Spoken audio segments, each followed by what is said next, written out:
Fala pessoas, tudo bem com vocês? Professor Mário Rocha, professor de Física do Instituto Federal de Pernambuco, Campus Garanhuns. Vamos lá para continuando, né? Nossas videoaulas de potencial elétrico. Agora nessa aula vamos calcular o potencial elétrico de distribuições contínuas, tá? Seja para uma linha de cargas, tá certo? E para um disco, beleza? Então segue aqui o exemplo. Então, o potencial de distribuições contínuas, a gente vai calcular para dois exemplos, tanto para uma linha de carga, tá? Quanto para um disco. Então, no nosso primeiro exemplo, para uma linha de cargas, tá? Finita, de densidade de carga lambda uniforme, então eu tenho aqui a minha barra finita carregada, tá? Então eu vou colocar meu eixo X, né, minha barra na direção do eixo X, e eu quero calcular aqui numa extremidade no ponto P. A estratégia para distribuições contínuas é semelhante à estratégia para calcular o campo elétrico de distribuição contínua. A gente define quem é o nosso elemento de carga e o nosso elemento, nesse caso agora, de potencial, e faz a integral em toda a barra. Tranquilo? Então, o nosso elemento de carga, dQ, né, é um lambda dl, né, o lambda dx, ele dá uma distância r, e note que eu não estou me preocupando com o vetor r. Por quê? Porque nesse caso o potencial elétrico ele é uma grandeza escalar. Então não me interessa um vetor r. Mas me interessa sim um módulo. Né? Esse módulo dessa distância é o x ao quadrado mais o d ao quadrado tirado da raiz. Tranquilo até aqui? Então quem vai ser o nosso elemento de potencial? Então nossa carga é o lambda dx, né, considerando o lambda uniforme nesse caso, tá, por simplicidade. Na verdade, nem por simplicidade, tá, gente? Talvez se o nosso lambda não fosse uniforme, a gente vai chegar lá na frente, ele dependesse de x, já seria mais fácil, inclusive. Então, eu vou fazer nesse caso que é um pouco mais complicado para vocês verem como é que resolveria.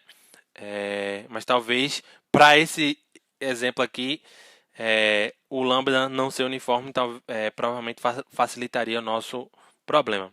Tá? E o nosso R, o módulo de R, é o x ao quadrado mais d ao quadrado, tudo isso elevado ao meio. Então, quem é o nosso elemento de potencial? É o dq sobre 4πε0r. O nosso dq é o lambda dx. E o nosso r é x ao quadrado mais d ao quadrado, tudo isso elevado ao meio. Tranquilo? Então, já estamos aqui. Nossa variável de integração é o x, então eu já escrevi tudo que tinha em x.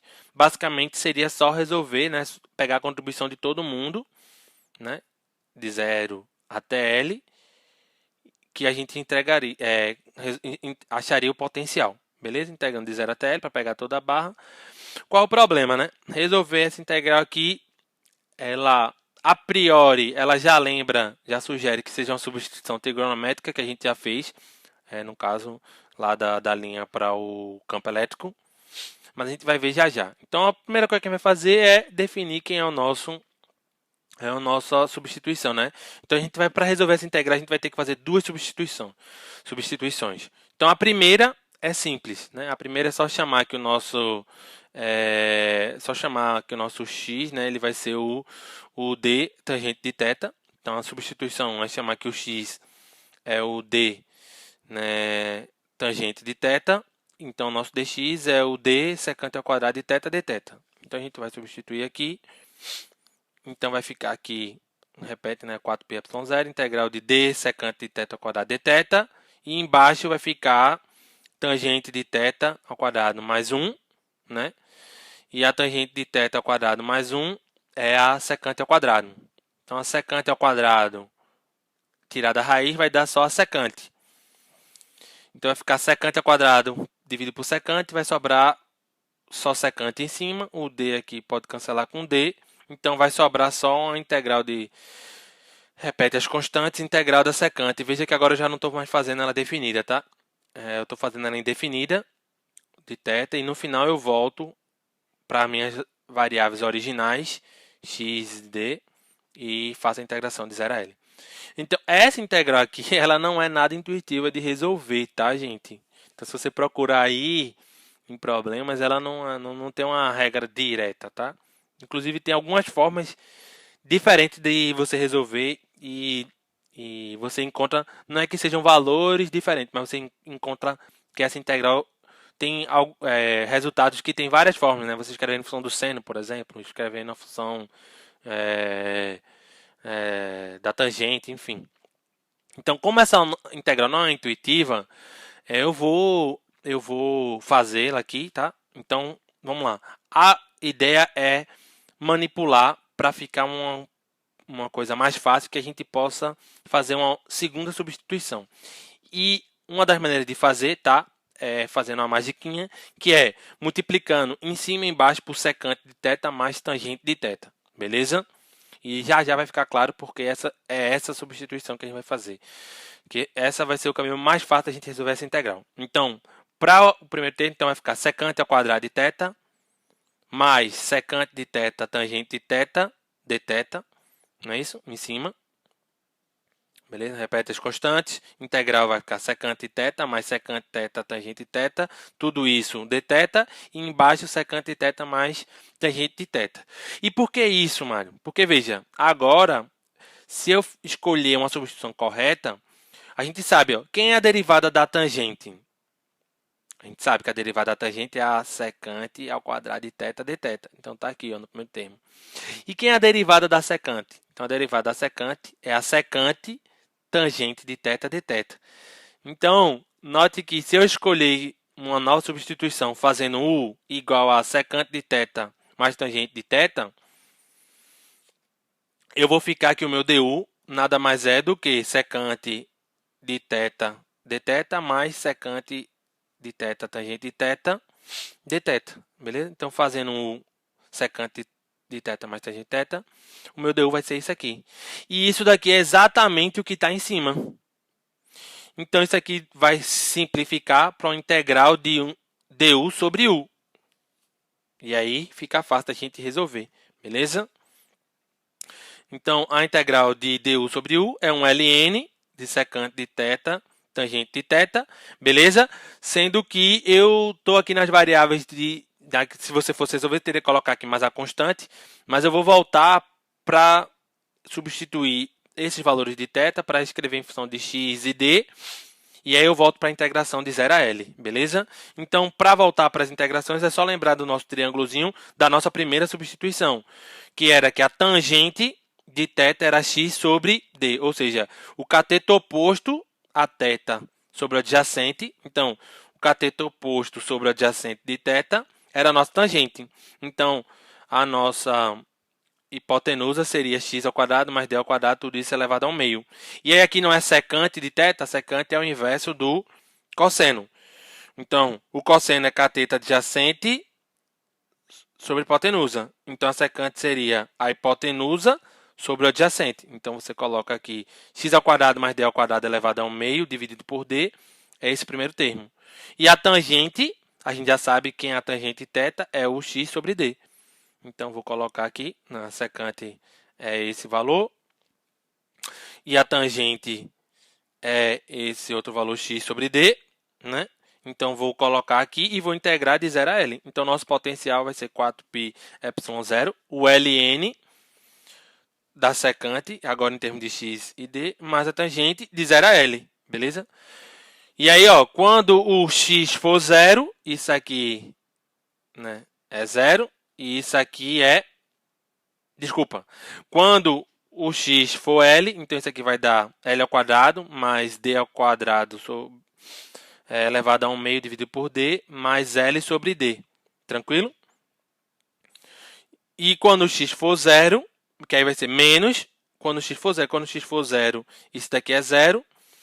Isso aqui é D ao quadrado, raiz de D ao quadrado dividido por D, que vai dar 1, então vai dar menos o ln de 1. Então, o potencial dessa linha nesse ponto P é lambda sobre 4π ε0 ln de L ao quadrado mais D ao quadrado elevado a 1 meio mais L sobre D, como tem a mesma denominador, né? Eu posso colocar aqui e repetir, somar os numeradores, menos o ln quando o x for 0, que vai dar o ln de 1, e o ln de 1 é 0. Então, o potencial elétrico dessa linha no ponto P é lambda sobre 4π ε0, o ln de L ao quadrado mais D ao quadrado elevado ao meio mais L sobre D. Tranquilo? Tá? Então, gente, refaça essa integral, tá certo? Como disse, como é a primeira vez, provavelmente não soa intuitivo. Mas se cair de novo uma secante, é uma substituição simples, desde que você saiba qual é a manipulação que você tem que fazer. Tá?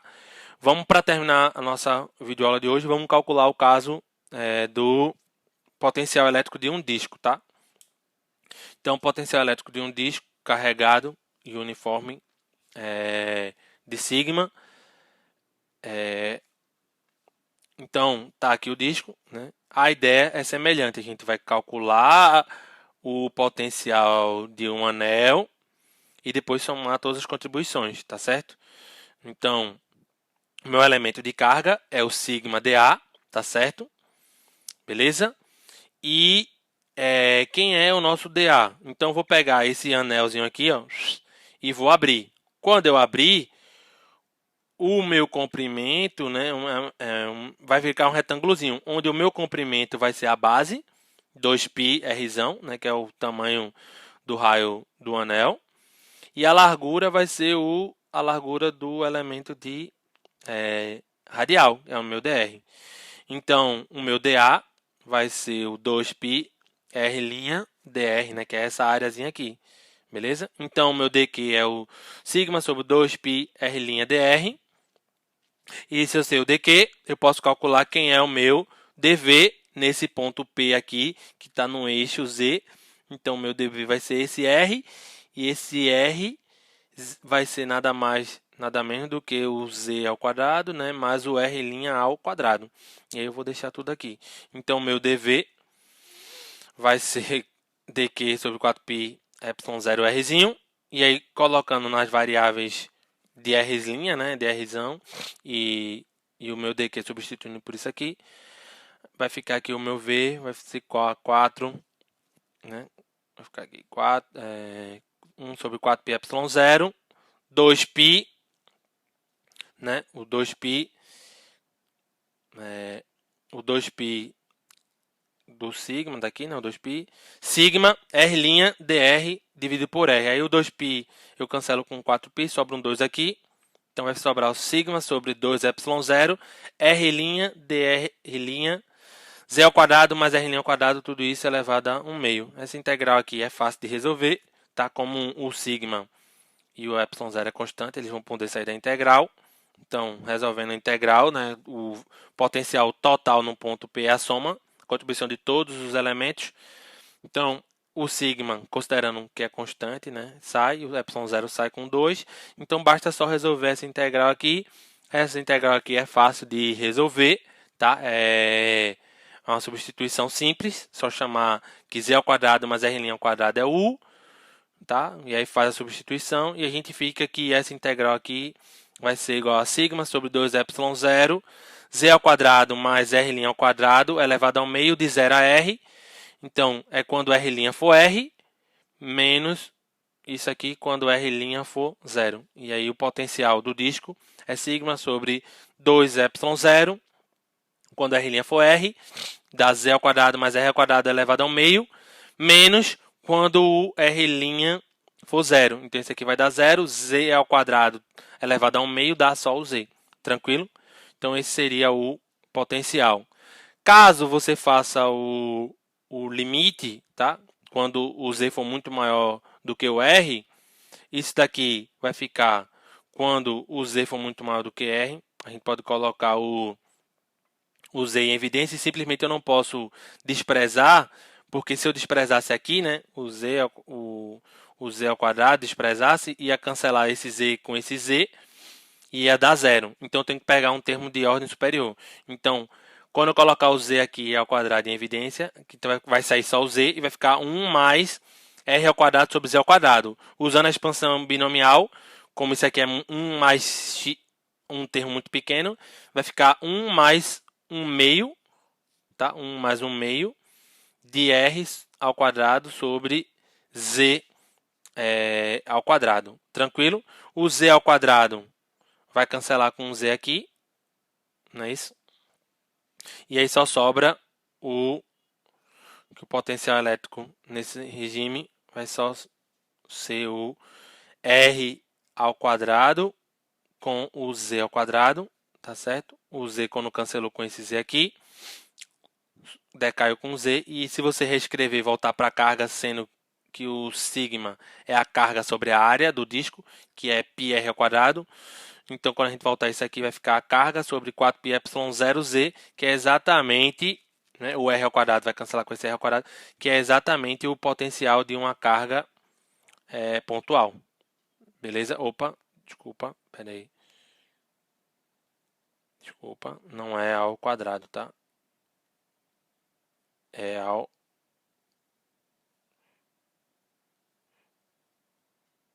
Não é ao quadrado. Pronto, não é ao quadrado, tá? Aqui não é ao quadrado, é só com z, beleza? Então, que é exatamente o potencial de uma carga pontual. Tranquilo? Beleza? Então, a gente vai parar por aqui para distribuições. As aulas estão ficando maior porque eu estou fazendo mais contas, né? Então, a gente vai seguir para a última videoaula, que a gente descobrir qual é a relação, né? Como é que eu calculo o campo elétrico conhecendo o potencial e ver como é que é o potencial dentro de um condutor e como é que é a energia potencial de um sistema de várias cargas. Beleza? Qualquer dúvida, deixa nos comentários ou me segue lá nas minhas redes sociais, @Prof. Mário Rocha. Beleza? Falou, valeu, fui!